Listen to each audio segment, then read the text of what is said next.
नमस्कार दोस्तों, हर कहानी का एक ऐसा हिस्सा होता है जो कभी पूरी तरह सामने नहीं आता। कुछ सवाल रह जाते हैं और उन्हीं सवालों में छुपा होता है अनसुना सच। तो चलिए अब सीधे सच पर आते हैं। तो आज हमारे पास एक बहुत ही अजीब कहानी है। ये एक ऐसी चेतावनी के इर्द गिर्द घूमती है जो कहती है, अगर तुम किसी ऐसी चीज को देखो जो ठीक से हिल नहीं रही हो तो भाग जाना। और ये कहानी मेसन नाम के एक व्यक्ति की है जो नवाहो समुदाय से है। हम देखेंगे कि ये साधारण सी लगने वाली चेतावनी उसकी जिंदगी में कैसे एक भयानक सच बन जाती है। और ये समझना बहुत जरूरी है कि ये कोई आम हॉरर स्टोरी नहीं है। हाँ, ये नवाहो संस्कृति की एक बहुत गहरी मान्यता से जुड़ी है, जिसे ये नालडूशी कहते हैं, जिसे हम आम भाषा में स्किन वॉकर कहते हैं, राइट? बिल्कुल। और नवाहो कल्चर में ये सिर्फ एक डरावनी कहानी नहीं है, ये एक बहुत बड़ा टैबू है। अच्छा। माना जाता है कि ये वो लोग हैं जिन्होंने सबसे बुरा काम करके, जैसे किसी अपने की ही हत्या करके, अलौकिक शक्ति हासिल की है। मतलब ये कोई आत्मा या शैतान नहीं, बल्कि इंसान है। हाँ, इंसान जिन्होंने बुराई का रास्ता चुना। और इसीलिए मेसन के दादाजी कहानी में कहते हैं कि इसका नाम तक नहीं लेना चाहिए, क्योंकि नाम लेने से आप उसका ध्यान अपनी ओर खींचते हैं। एग्जैक्टली। ये सिर्फ डर नहीं है, ये एक तरह की बहुत गहरी सावधानी है। और कहानी का असली डर यहीं से शुरू होता है। तो चलिए इस कहानी को खोलते हैं। इसकी शुरुआत होती है जब मेसन सिर्फ 10 साल का था। अपने दादा दादी के घर पर। हाँ, और उसके दादाजी, जो कहते हैं कि बहुत कम बोलते थे, एक दिन खरगोश की खाल उतारते हुए उसे कुछ ऐसा बताते हैं जो उसकी जिंदगी बदल देता है। और वो बातचीत ही, आप कह सकते हैं, पूरी कहानी की नींव रखती है। कैसे? दादाजी उसे समझाते हैं कि रात में सीटी क्यों नहीं बजानी चाहिए।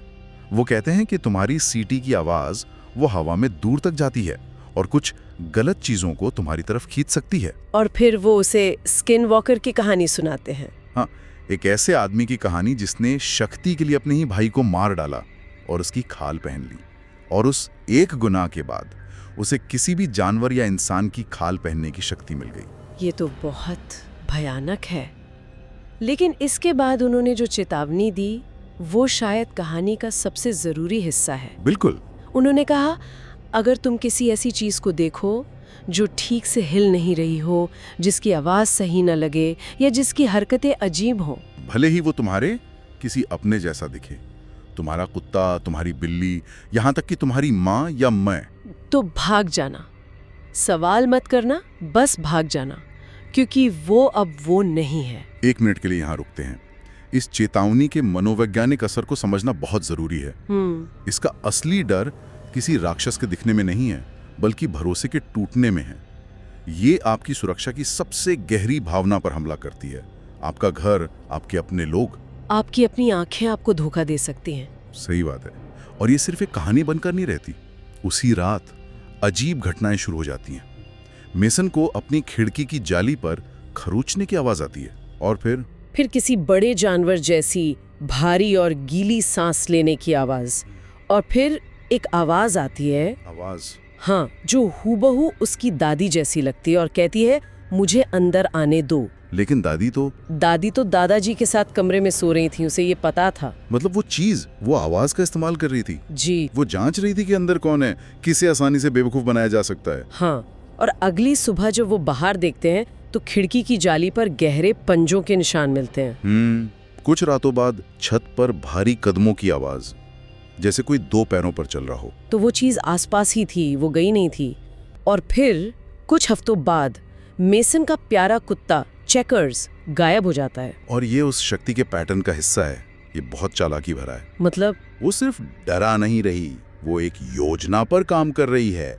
कुत्ते को गायब करना सिर्फ दुख पहुंचाना नहीं था, उसने परिवार के इमोशनल सिस्टम में एक खालीपन, एक ओपन पोर्ट बना दिया, ताकि जब वो वापस आए तो सब इतने खुश हों कि कुछ और सोच ही ना पाए। बिल्कुल, ये एक सोची समझी मनोवैज्ञानिक चाल थी। और ठीक 12 दिन बाद चेकर्स वापस आ जाता है। वो सुबह सुबह बरामदे में बैठा मिलता है। घर में सब खुश हो जाते हैं, लेकिन मेसन को देखते ही लगता है कि कुछ बहुत ज्यादा गलत है। क्या गलत था? वो कुत्ता एक मूर्ति की तरह बैठा था, बिना हिले डुले। अच्छा। गर्मी के बावजूद वो हाँफ नहीं रहा था, और 12 दिन गायब रहने के बाद भी वो बिल्कुल साफ सुथरा था। ये तो दादाजी की चेतावनी का पहला लाइव डेमो हो गया। जो ठीक से हिल नहीं रही हो। हाँ, और यहाँ हमें उस शक्ति की एक कमजोरी दिखाई देती है, अधूरी नकल का नियम। वो रूप ले सकती है पर व्यवहार को, छोटी छोटी आदतों को पूरी तरह से कॉपी नहीं कर सकती। और जब वो खड़ा होता है तो उसकी हरकतें बहुत अजीब थीं, जैसे कोई कठपुतली हो। जैसे ही मेसन की माँ दरवाज़ा खोलती हैं, वो उन पर झपटता है। घर में घुसकर वो एक अजीब सी गुर्राने वाली आवाज़ निकालता है जो मेसन को अपने नाम जैसी लगती है, मेसन। और फिर वो अपने पिछले पैरों पर एक इंसान की तरह खड़ा होने की कोशिश करता है। और ये पल सब कुछ साफ कर देता है। ये सिर्फ डरावना नहीं है, नहीं, ये एक जानकारी है। वो हमें बता रहा है कि उसकी डिफ़ॉल्ट सेटिंग इंसान जैसी है। वो कुत्ते होने का नाटक कर रहा है और उस एक पल के लिए उसका नाटक फिसल जाता है, उसकी असलियत बाहर आ जाती है। यानी ये कोई जानवर नहीं है जो इंसान बनने की कोशिश कर रहा है, बल्कि ये कोई और चीज़ है जो जानवर होने की नाकाम कोशिश कर रही है। सही। इसके बाद दादाजी आते हैं, घर को पवित्र करते हैं और कहते हैं, वह तुम्हारा कुत्ता नहीं था, तुम्हारा कुत्ता मर चुका है, कोई और उसकी खाल पहने हुए था। सोच के रोंगटे खड़े हो जाते हैं। तो ये बचपन का अनुभव मैसन के जहन में बैठ गया, लेकिन सालों तक सब शांत रहा। पर जैसा कि ऐसी कहानियों में होता है, असली डर कभी खत्म नहीं होता। वो बस सही मौके का इंतजार करता है, और वो मौका आया 15 साल बाद, जब मैसन 26 साल का था और एक बचाव दल में काम करता था। हाँ, और उसका सामना उसी अधूरी नकल से दोबारा हुआ, लेकिन इस बार एक कहीं ज्यादा खतरनाक रूप में। उसे और उसकी टीम को एक लापता हाइकर जोसेफ बेनली को खोजने के लिए बुलाया जाता है, स्लीपिंग यूट माउंटेन में। और वहां पहुंचते ही उन्हें अजीब संकेत मिलने लगते हैं। जैसे कि स्थानीय लोगों ने बताया था कि उस इलाके में मवेशियों की रहस्यमयी मौतें हो रही थीं, और उनके पास इंसानी पैरों के निशान मिलते थे जो कुछ दूर जाकर अचानक भेड़िए के निशानों में बदल जाते थे। हाँ, खोज के दौरान टीम को और भी अजीब चीजें मिलती हैं। रास्ते के बीच में मरे हुए कौवों की एक सीधी लाइन, ये तो बहुत अजीब है। और कुछ पौधे ऐसे थे जो छूने पर कांच की तरह तेज थे। और सबसे अजीब थी जंगल में छाई एक खामोशी, जैसे सारे जानवर एक साथ चुप हो गए हों। ये माहौल बता रहे हैं कि वो शक्ति सिर्फ वहां मौजूद नहीं है, बल्कि वो अपने आसपास के माहौल को भी बदल रही है, अपनी ताकत दिखा रही है। और फिर उन्हें एक पेड़ पर जमीन से करीब 7 फीट ऊपर इंसान के हाथों के निशान मिलते हैं, जो लकड़ी में बहुत गहरे धसे हुए थे। 7 फीट? हाँ, और आखिरकार उन्हें जोसेफ मिल जाता है। पहली नजर में वो बिल्कुल ठीक लगता है। 2 दिन जंगल में रहने के बावजूद? हाँ, कपड़े साफ, एक खरोच तक नहीं।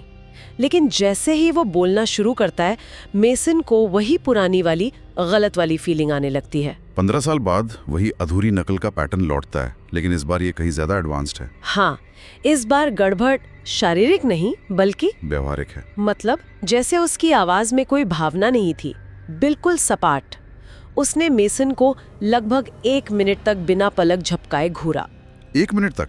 हाँ, और जब पैरामेडिक्स ने उसकी जांच की तो उसका बॉडी टेम्परेचर, उसकी हार्ट रेट, सब कुछ ज्यादा ही परफेक्ट था। जैसे किसी टेक्स्ट बुक से पढ़ के बता रहा हूँ। बिल्कुल, जैसे कोई इंसान नहीं, कोई मशीन हो। ऐसा लगता है कि इतने सालों में उसने नकल करने की कला को बेहतर बना लिया है। वो सामान्य होने का नाटक कर रहा है, पर शायद कुछ ज्यादा ही अच्छे से। और भी था, उबड़ खाबड़ रास्ते पर वो बिना एक बार भी लड़खड़ाए चल रहा था, और जो खोजी कुत्ता उनके साथ था वो उसे डर रहा था, बुरी तरह डर रहा था, उसके पास जाने से साफ इनकार कर रहा था। जानवर अक्सर ऐसी चीजों को इंसानों से पहले भांप लेते हैं। कुत्ते के लिए वो एक इंसान नहीं था। लेकिन 1 मिनट, क्या ऐसा नहीं हो सकता कि जोसेफ को कोई गहरा सदमा लगा हो जिससे उसका व्यवहार अजीब हो गया हो? PTSD जैसा कुछ? ये एक बहुत जायज सवाल है और शायद पुलिस ने यही सोचा होगा, लेकिन कुछ चीजें इस थ्योरी में फिट नहीं होती। जैसे उसका बिना पलक झपकाना, या उसका परफेक्ट बॉडी टेम्परेचर, या ऊबड़ खाबड़ रास्ते पर उसका सुपर ह्यूमन बैलेंस। और आगे जो हुआ वो इसे किसी भी मनोवैज्ञानिक थ्योरी से बहुत आगे ले जाता है। घर लौटने के बाद जोसेफ का व्यवहार और भी अजीब हो जाता है। उसकी पत्नी बाद में मैसन को बताती है कि वो रात में सोता नहीं था, बस लिविंग रूम में एक कुर्सी पर बैठकर घंटों दीवार को घूरता रहता था। कुछ खाता पीता नहीं था, लगभग बंद कर दिया था। उसके अपने बच्चे उससे डरने लगे थे। उसकी छोटी बेटी ने एक बार कहा, पापा से अब अलग तरह की गंध आती है। ये एक धीमी गति का आतंक है। ये किसी भूत के अचानक सामने आने से ज्यादा डरावना है। किसी अपने के साथ अपने ही घर में रहने का डर जो अब अपना नहीं रहा। उस शक्ति ने वो हासिल कर लिया जो वो कुत्ते की खाल में नहीं कर पाई थी। उसने एक परिवार के अंदर सफलतापूर्वक घुसपैठ कर ली थी। और ये घुसपैठ 2 साल तक चली। फिर एक दिन भयानक खबर आती है। जोसेफ के घर में आग लग जाती है। हाँ, अंदर उसकी पत्नी और दोनों बच्चों के शव मिलते हैं, जिन्हें सोते समय गोली मारी गई थी। और जोसेफ गायब था। और पुलिस की थ्योरी क्या थी? सीधी सी थी। जोसेफ का मानसिक संतुलन बिगड़ गया, उसने अपने परिवार को मार डाला और जंगल में भाग गया। केस बंद।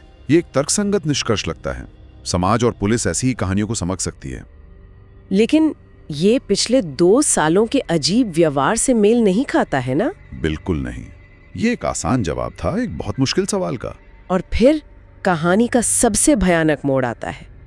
कुछ साल बाद मेसन की टीम को उसी जंगल में कुछ इंसानी अवशेष मिलते हैं। अच्छा। डीएनए टेस्ट से पुष्टि होती है कि ये हड्डियां असली जोसेफ बेनली की ही हैं। लेकिन जब फोरेंसिक जांच हुई तो पता चला कि उसकी मौत का अनुमानित समय लगभग 2.5 साल पहले का था। ठीक उसी समय का जब जोसेफ पहली बार लापता हुआ था। तो सवाल ये उठता है, अगर असली जोसेफ बेनली 2.5 साल पहले ही उस पहाड़ पर मर गया था, तो हम उस दिन पहाड़ से किसे वापस लाए थे? वो कौन था जो 2 साल तक उसके परिवार के साथ रहा? इसका मतलब है कि 2 साल तक जोसेफ की पत्नी और बच्चे एक अजनबी के साथ रह रहे थे, कोई या कुछ जो उनके पति और पिता होने का नाटक कर रहा था। जो कहानी एक पालतू कुत्ते की अधूरी नकल से शुरू हुई थी, उसका अंत एक पूरे परिवार के विनाश पर हुआ। इस कहानी का असली डर वो जीव नहीं है, असली डर भरोसे का टूटना है। दादाजी की वो चेतावनी, वो अब वो नहीं है। इस पूरी कहानी का सबसे भयानक सच बनकर सामने आती है। बिल्कुल। मेसन का मानना है कि ये दोनों घटनाएं जुड़ी हुई थीं। लेकिन एक और भी डरावना विचार है। क्या हो अगर वे जुड़ी न हो? क्या हो अगर ऐसी शक्तियां हमारे आसपास मौजूद हैं और मेसन बस इतना बदनसीब था कि उसका सामना 2 बार हो गया? या फिर एक आखिरी सबसे परेशान करने वाला ख्याल, क्या हो अगर बचपन में मिली पहली शक्ति, जिसने उसका नाम मेसन बोलना सीख लिया था, वही इतने सालों से इंसानों की नकल करने का अभ्यास कर रही थी, और वो हाइकर जोसेफ बेनोली बस इंसानों के बीच घुसने का उसका पहला सफल प्रयास था। आज के लिए बस इतना ही दोस्तों। ऐसे ही अनसुने सच और अधूरी कहानियों के लिए चैनल को सब्सक्राइब करें। अपना ख्याल रखें। फिर मिलेंगे एक और कहानी के साथ। नमस्कार।